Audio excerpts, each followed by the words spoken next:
Pada suatu hari, meskipun target tidak terpenuhi, Abah bertemu dengan seorang adik yang menjual baju dagangan. Mari kita sebut adik ini Budi. Dari kejauhan, Abah merasa Budi seperti teman lamanya dari Jawa. Setelah mendekat, ternyata benar, Budi adalah temannya. Abah bertanya kepada Budi tentang kehidupannya sekarang. Budi menjawab bahwa dia sudah setahun tinggal di Lampung, mencoba menjual baju tapi tidak berhasil dan malah nombok terus. Kemudian, Budi pindah ke Jambi dengan harapan bisa lebih sukses, tapi ternyata sama saja. Selama 8 bulan di Jambi, usahanya tetap tidak membuahkan hasil yang memuaskan. Selain menjual baju, Budi juga pernah mencoba berjualan bakso keliling dari kampung ke kampung, tapi hasilnya tetap nihil. Budi tinggal di Simpang Kawat, sedangkan Abah di Kota Baru, meskipun mereka masih satu kecamatan. Abah merasa kasihan kepada Budi dan mengajak Budi ke rumahnya. Di rumah Abah, Budi melihat bahwa Abah sekarang sudah mapan dan serba kecukupan. Abah pun bercerita tentang ilmunya dalam gendam yang dipelajari saat masih di Jawa. Budi penasaran dan ingin belajar juga. Abah menyarankan Budi untuk mencoba lagi usaha yang baru, seperti menjual bakso. Budi pulang dengan tekad baru dan mulai berjualan bakso lagi. Namun, 1 minggu berlalu tanpa hasil. Begitu pula 2 minggu hingga 3 bulan berikutnya. Usaha Budi tetap belum membuahkan hasil. Budi mulai putus asa dan mencari informasi di luar sana. Pada titik ini, Budi benar-benar berada di ambang keputusasaan dan merasa perlu melakukan sesuatu yang lebih drastis untuk mengubah nasibnya. 2 minggu setelah pertemuan pertama mereka, Budi kembali ke rumah Abah. Dia terlihat putus asa dan meminta pinjaman uang. Abah bertanya untuk apa uang tersebut, dan Budi mengungkapkan niatnya untuk membeli tuyul sebagai solusi terakhir. Abah terkejut dan menyarankan Budi untuk berpikir ulang. Namun, Budi sudah sangat putus asa dengan kehidupannya yang tidak kunjung membaik meskipun telah mencoba berbagai usaha. Setelah diskusi dengan istri dan anaknya, Abah memutuskan untuk membantu Budi. Mereka sepakat untuk mengantar Budi ke tempat tujuan. Pada hari Selasa pukul 7, Budi datang ke rumah Abah. Abah setuju untuk mengantar Budi setelah asyar, karena pagi hari dia masih sibuk dengan aktivitasnya. Setelah asyar, Abah mengantar Budi dengan mobil. Perjalanan memakan waktu sekitar 6 jam. Mereka tiba di malam hari dan memutuskan untuk tidur di dalam mobil. Keesokan harinya, mereka mencari warung terdekat untuk ngopi dan sarapan. Sekitar pukul 8 atau pukul 9, mereka mulai mencari informasi tentang Kuncen. Kuncen yang mereka temui, Pak Maman, mendengarkan cerita Budi tentang niatnya membeli tuyul. Pak Maman memberikan daftar perlengkapan bayi yang harus mereka siapkan. Popok, selimut, baju bayi, dan lain-lain yang berhubungan dengan bayi. Namun, ada satu syarat. Semua perlengkapan tersebut harus didapat dari hasil mencuri. Setelah mendengar syarat tersebut, Abah dan Budi pulang untuk mencari perlengkapan bayi. Mereka mencari di desa seberang dan akhirnya mendapatkan semua yang diperlukan.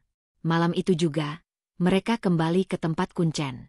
Ritual untuk mendapatkan tuyul dimulai. Abah menyaksikan dengan mata kepala sendiri saat Budi melakukan ritual pembelian tuyul dengan harga yang sangat rendah. Meskipun merasa aneh dan tidak nyaman dengan kejadian ini, Abah tetap mendampingi Budi karena rasa tanggung jawab terhadap temannya. Setelah mendapatkan tuyul, Budi merasa lega dan berharap kehidupannya akan membaik. Abah hanya bisa berharap bahwa keputusan ini adalah yang terbaik untuk Budi, meskipun cara yang ditempuh sangat tidak biasa. Setelah mendengar bahwa Budi ingin membeli tuyul, Abah akhirnya memutuskan untuk membantu temannya ini. Biaya untuk membeli tuyul bervariasi, dari yang termurah sekitar 2,5 juta hingga yang termahal bisa mencapai 110 juta rupiah. Abah dan Budi menuju sebuah tempat dekat pantai atau danau yang di situ terdapat satu pondok. Budi masuk ke dalam pondok bersama Kuncen, sementara Abah menunggu di luar. Abah menyaksikan pemandangan yang aneh di malam itu. Meskipun bukan pasar malam, suasananya ramai seperti pasar malam dengan banyak anak kecil berlarian. Abah menunggu dari pukul 7 malam hingga subuh. Di sekitar pukul 11 malam hingga tengah malam, Abah baru bisa tidur sejenak. Tempat itu berada di ketinggian sekitar 200 hingga 300 meter, sehingga tidak terlalu tinggi dan mobil masih bisa mencapainya. Abah menyaksikan sendiri orang-orang menangis dan anak-anak kecil berlarian. Ternyata, Ini adalah bagian dari proses transaksi tuyul. Anak-anak kecil itu adalah tuyul yang siap dibeli. Tuyul-tuyul tersebut dibagi menjadi beberapa kategori berdasarkan harga. Tuyul yang lebih murah tampak kotor, hitam, dan kecut. Sementara tuyul yang lebih mahal lebih bersih dan memiliki kemampuan yang lebih baik. Tuyul murah hanya bisa mengambil uang dengan pecahan kecil, seperti 5.000, 10.000, dan 20.000 rupiah, dan jumlah yang bisa diambil setiap hari juga dibatasi, berkisar antara 300 hingga 500 rupiah per hari. Sepanjang malam, Budi berada di dalam pondok, menjalani proses transaksi.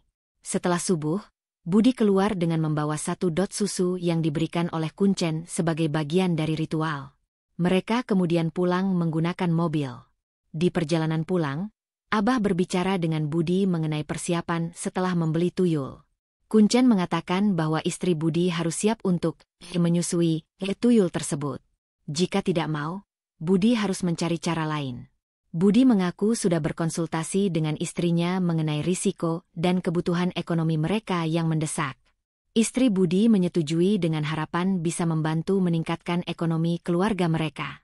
Seiring berjalannya waktu, kehidupan ekonomi Budi mulai membaik. Dalam sebulan 2 bulan, ia sudah bisa membeli sepeda. Lalu dalam 3 bulan berikutnya ia mampu membeli motor. Setahun kemudian, Budi sudah berhasil membeli tanah. Ia terus mengumpulkan materi hingga akhirnya bisa membangun rumah yang permanen, meskipun belum semewah rumah yang Abah lihat sekarang. Namun, perjalanan ini tidak tanpa pengorbanan. Istri Budi, tanpa sebab yang jelas, mulai mengalami penurunan kesehatan. Tubuhnya semakin kurus karena setiap kali menyusui tuyul. Yang terkuras bukanlah susu melainkan darah. Sejak itu, istri Budi tidak bisa hamil dan kesehatannya semakin memburuk hingga ia akhirnya meninggal dunia. Budi merasa sangat galau dan gelisah setelah kehilangan istrinya. Tanpa istri yang bisa menyusui tuyul, Budi menghadapi masalah besar. Tuyul tersebut tidak kabur, tetapi tetap membutuhkan penyusuan. Budi mulai mencari calon istri baru yang mau menyusui tuyul. Tetapi dalam keadaan sadar, tidak ada wanita yang mau melakukan hal tersebut. Dalam keputusasaan, Budi akhirnya menikahi seorang wanita disabilitas, yang dianggap idiot, hanya untuk memastikan tuyul tersebut bisa mendapatkan susu. Dengan istri barunya, Budi kembali berhasil. Dalam waktu 2 hingga 3 tahun, kehidupannya semakin makmur. Ia berhasil membeli 2 mobil dan memiliki kekayaan yang luar biasa. Suatu hari, Abah dan istrinya tanpa sengaja mengunjungi rumah Budi setelah berbelanja. Mereka ngobrol sambil membawa anak kecil mereka yang masih balita. Tanpa sengaja, anak Abah melihat tuyul Budi dan mulai menangis. Anak kecil itu merasa sangat tidak nyaman, sehingga Abah dan istrinya memutuskan untuk pulang lebih awal. Sebelum pulang, Abah membeli rokok di warung terdekat. Momen tersebut membuat Abah semakin yakin bahwa keputusan Budi untuk berurusan dengan dunia mistis membawa dampak yang sangat nyata dan menakutkan. Setelah membeli rokok di warung sambil anak Abah membeli jajanan, seorang ibu-ibu menceritakan keluhan bahwa setiap habis maghrib uang mereka hilang. Kejadian tersebut terjadi setiap hari. Keesokan harinya, Abah mengajak Budi untuk ngopi di pasar agar bisa berbicara 4 mata. Di pasar, Abah berbicara serius dengan Budi. Abah menasihati Budi untuk tidak menjalankan operasinya di rumah sendiri, karena tetangga-tetangga sudah mulai mencium keberadaan tuyul yang mencuri uang setiap hari. Budi hanya tersenyum dan mengatakan bahwa tuyul akan selalu ikut kemanapun dia pergi, seperti yang terlihat dalam film-film. Rumah Abah dan Budi memang jauh, namun di tempat tinggal Budi, tetangga-tetangga sering kehilangan uang setiap sore. Desa tersebut, meskipun termasuk dalam kawasan kota, mengalami kehilangan uang hampir setiap hari.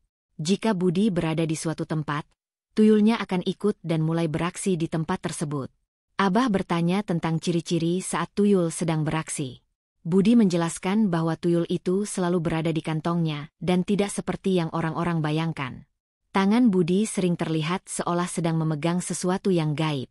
Tuyul di kantongnya tidak perlu disuruh, karena dia sudah memahami tugasnya, mencuri uang dan mengembalikannya kepada Budi.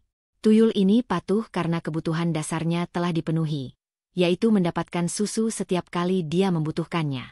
Kemudian, Budi menceritakan bahwa temannya dari Jawa juga akan datang dan ingin mengikuti jejaknya.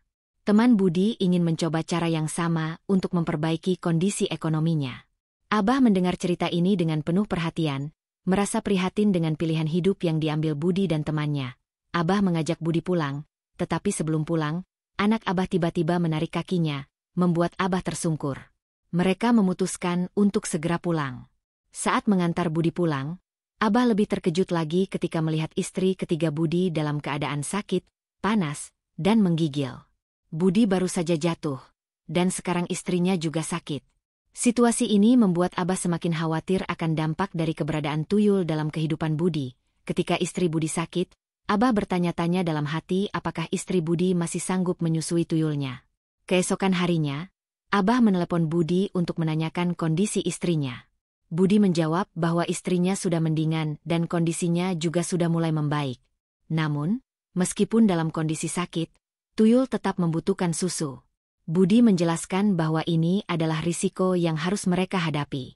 Budi menceritakan bahwa selama 2-3 tahun terakhir, hingga 4 tahun setengah, mereka tidak benar-benar menikmati hasil dari tuyul tersebut.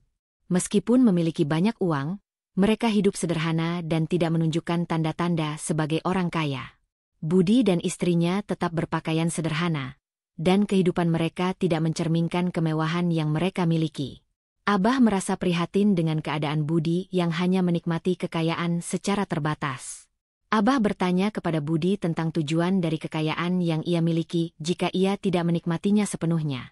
Budi menjawab bahwa kebahagiaan batinnya sudah tercapai, dan itu yang paling penting baginya. Penampilan Budi yang sederhana membuat orang tidak menyangka bahwa ia sebenarnya kaya raya. Hanya tetangga-tetangganya yang tahu bahwa Budi memiliki kekayaan yang melimpah. Budi juga menceritakan bahwa ada teman dari Jawa yang ingin mengikuti jejaknya. Teman tersebut akhirnya pulang ke Jawa setelah dibantu oleh Budi dalam proses keberangkatan. Namun, seiring dengan kemewahan yang didapat, Budi menjadi semakin pelit dan sombong. Ketika masih belum mapan, Budi sering berbagi dan bersenang-senang dengan teman-temannya. Tetapi setelah merasa mapan, ia semakin pelit dan enggan berbagi. Keluarganya di Jawa tidak tahu bahwa Budi sebenarnya sangat kaya. Mereka hanya tahu bahwa Budi berangkat dari Jawa untuk menjual baju. Budi menceritakan bahwa dalam operasinya menggunakan tuyul, ia hampir tidak pernah mengalami kegagalan atau kesialan. Ia merasa sangat beruntung dalam hal tersebut. Rumahnya pun sangat mewah, mirip dengan rumah-rumah Eropa dengan banyak ruangan kosong. Rumah Budi memiliki satu kamar yang selalu tertutup dan hanya Budi yang boleh masuk ke kamar tersebut. Bahkan istrinya pun tidak diizinkan masuk. Abah tidak menanyakan lebih lanjut tentang kamar tersebut untuk menghindari kesalahpahaman.